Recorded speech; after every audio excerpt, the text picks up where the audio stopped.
Good morning. आज हम लोग पढ़ाई करेंगे वर्ग 7 का सब्जेक्ट है हमारी दुनिया, अध्याय 9 मानव पर्यावरण अंतःक्रिया, थार प्रदेश में जनजीवन। तो थार प्रदेश में जो जनजीवन है उसके बारे में हम लोग को जानना है। तो सबसे पहले हम लोग जानेंगे कि भारत में जो थार प्रदेश है, थार क्षेत्र है, वो कहाँ पे है, थार किस जगह को बोलते हैं।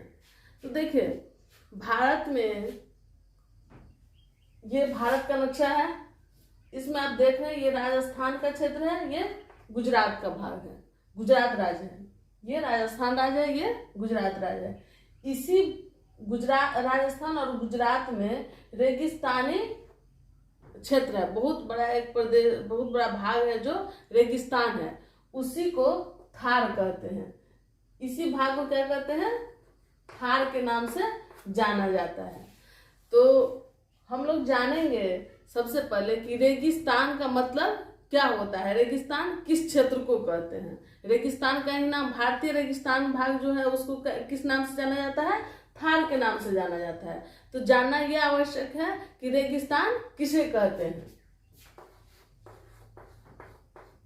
रेगिस्तान, अब देखिए, रेगिस्तान का परिभाषा होता है वैसा विस्तृत भाग जहां पे बारिश बहुत कम होती हो और वनस्पति नहीं के बराबर होता हो।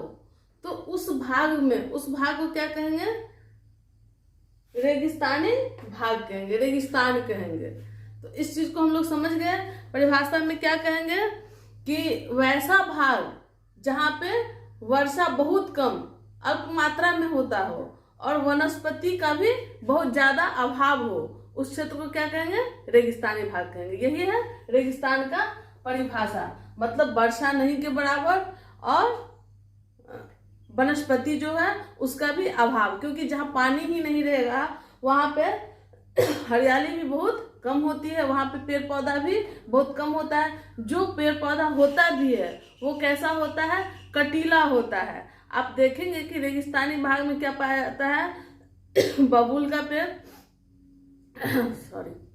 बबूल का पेड़ और नागफनी का पौधा, वैसा छोटी छोटी झाड़ियां होती है जो कांटेदार वाली होती है। तो इसीलिए, क्योंकि वहां पे कांटेदार पौधा सरवाइव कर पाता, उसको पानी का कम जरूरत पड़ता है। चलिए, हम लोग समझ गए रेगिस्तानी प्रदेश किसे कहते हैं। अब इस चीज को जानिए, ये भारत में कहाँ पे है, राजस्थान और गुजरात में।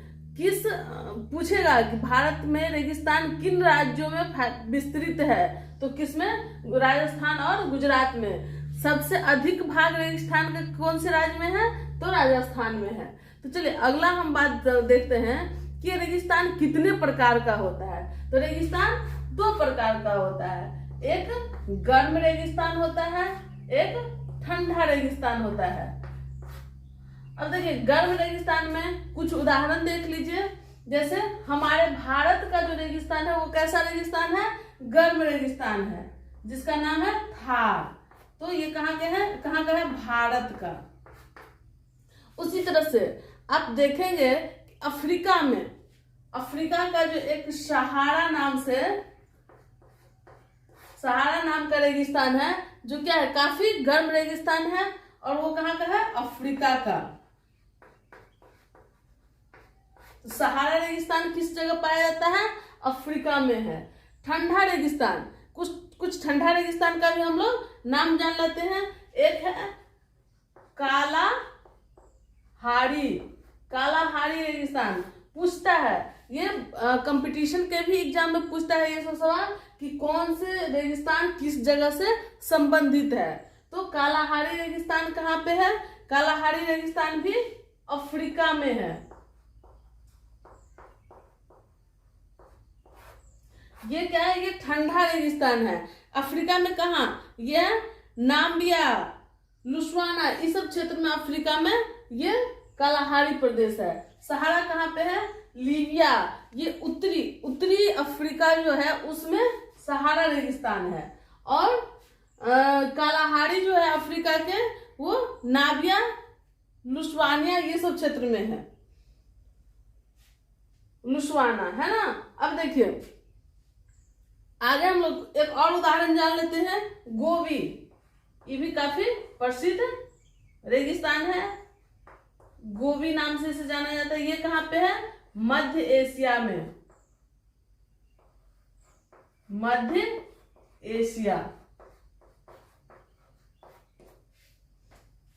तो इस प्रकार हम लोग जान गए ये सारा रेगिस्तान।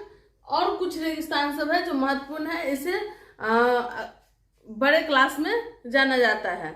चलिए अब हम लोग जानते हैं कि थार प्रदेश, ये जो मरुभूमि होता है, मरुस्थल होता है, वो दिन के समय अत्यधिक गर्म और रात के समय अत्यधिक ठंडा हो जाता है। तो आप सोचेंगे कि जो स्थान मतलब 50 डिग्री से भी ज़्यादा टेम्परेचर जिस स्थान का हो, अचानक से वो रात में इतनी ठंडी हो जाती है कि आपको कंबल या रजाई ओढ़ के वहाँ पे सोना पड़ता है। तो ये कैसे होता है किसी प्रदेश में कि अचानक से दिन में इतना गर्मी की लोग गर्मी से जलने लगता है, बचना मुश्किल हो जाता है, 50 डिग्री से ज़्यादा टेम्परेचर हो जाता है। और अचानक से रात में ही उस सेम 24 घंटा के अंदर रात में ही क्या होता है, बहुत ज़्यादा ठंडा पड़ने लगता है। इसका कारण क्या है?